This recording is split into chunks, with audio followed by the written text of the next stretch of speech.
Today we'll talk about how can you enable this sign or know how you can do that on your TeamViewer app.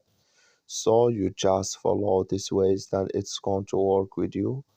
So all you have to do, you just go here, you go above this sign, click on it here. So then it's going to show for you a list like this. Then all you have to do next, you just go down here. So you keep going down, you come here to unlock with biometrics here, you just click on it. Then it's going to take you to this list, it's going to show for you like this. You come here to unlock with biometrics, click in this sign.